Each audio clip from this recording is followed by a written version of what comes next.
কাণ্ড! বিরাট রোহিতকে নিয়ে কেমন বেফাঁস মন্তব্য করলেন মিচেল মার্শ।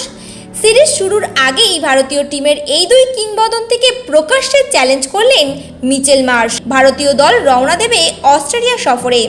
আগামী দিনগুলোতে সেখানে 3 ম্যাচের ওডিআই সিরিজ ও 5 ম্যাচের টি-20 সিরিজ খেলবে গৌতম গম্ভীরের নেতৃত্বাধীন ভারতীয় দল। ভারত অস্ট্রেলিয়ার লড়াই মানেই সবসময় উত্তেজনাপূর্ণ, হাড্ডাহাড্ডি প্রতিদ্বন্দ্বিতা। আর এবার সিরিজ শুরু হওয়ার আগেই অজি অধিনায়ক মিচেল মার্শ এমন এক মন্তব্য করলেন যা ঘিরে রীতিমতো চাঞ্চল্য ছড়িয়েছে ক্রিকেট দুনিয়ায়। আগামী বছর অর্থাৎ 2026 সালে অনুষ্ঠিত হবে আইসিসি টি-20 বিশ্বকাপ, আর 2027 সালে হবে ওডিআই বিশ্বকাপ। তাই এই সময় প্রতিটি দ্বিপাক্ষিক সিরিজই দলগুলোর জন্য প্রস্তুতির গুরুত্বপূর্ণ ধাপ। ভারত 19 অক্টোবর থেকে অস্ট্রেলিয়ার বিরুদ্ধে ওডিআই সিরিজ শুরু করবে। এরপর 29 অক্টোবর থেকে শুরু হবে 5 ম্যাচের টি-20 সিরিজ। ইতিমধ্যে এই সফরের জন্য বিসিসিআই দল ঘোষণা করেছে। অবাক করা বিষয় হলো, একদিনের দলের অধিনায়কত্ব থেকে রোহিত শর্মাকে সরিয়ে শুভমান গিলকে নেতৃত্বে আনা হয়েছে। এই সিদ্ধান্তে ক্রিকেট মহলে মিশ্র প্রতিক্রিয়া দেখা দিয়েছে। তবে দীর্ঘ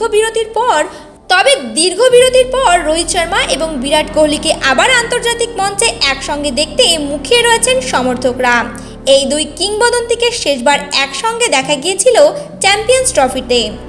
অন্যদিকে প্যাট কামিন্সের অনুপস্থিতিতে অস্ট্রেলিয়ার হয়ে টি-20 এবং ওডিআই দুই ফরম্যাটেই অধিনায়কত্ব সামলাবেন মিচেল মার্শ।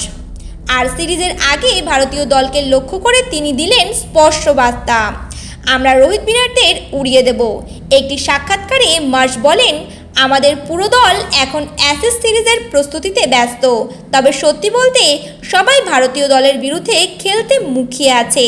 ভারত ও অস্ট্রেলিয়ার মধ্যে সবসময় এক বিশেষ প্রতিদ্বন্দ্বিতা রয়েছে যা সবাই উপভোগ করে। ভারতীয় দলকে আমরা সম্মান করি, তবে ওদের হারানো মানেই বড় অর্জন। মার্শের এই বক্তব্যে স্পষ্ট, তিনি চান রোহিত ও বিরাটদের শুরু থেকেই মানসিক চাপে ফেলতে। উল্লেখ্য, 2023 সালের বিশ্ব টেস্ট চ্যাম্পিয়নশিপ ফাইনালে এবং একই বছরে ওডিআই বিশ্বকাপ ফাইনালে ভারত অস্ট্রেলিয়ার কাছেই হেরেছিল। সেই হার আজও ভারতীয় ক্রিকেট প্রেমীদের মনে গভীর ক্ষত হিসেবে রয়ে গেছে। তাই এইবার সিরিজ জিতে সেই ক্ষত মুছতে মরিয়া টিম ইন্ডিয়া। অন্যদিকে মার্শের এই লড়াকু মন্তব্য নতুন করে উত্তেজনা বাড়িয়ে দিল ভারত অস্ট্রেলিয়ার মহারণের আগেই। শেষ কথা, মাঠে নামার আগেই যুদ্ধের আবহ তৈরি করে ফেলেছে মিচেল মার্শ। এখন দেখার রোহিত বিরাটরা আসল লড়াইয়ে কি জবাব দেন। দেখছিলেন HPN নিউজ স্পোর্টস। এইরকম খেলা সংক্রান্ত আরও নতুন আপডেট পেতে অবশ্যই চ্যানেলটা ফলো করে পাশে থাকবেন।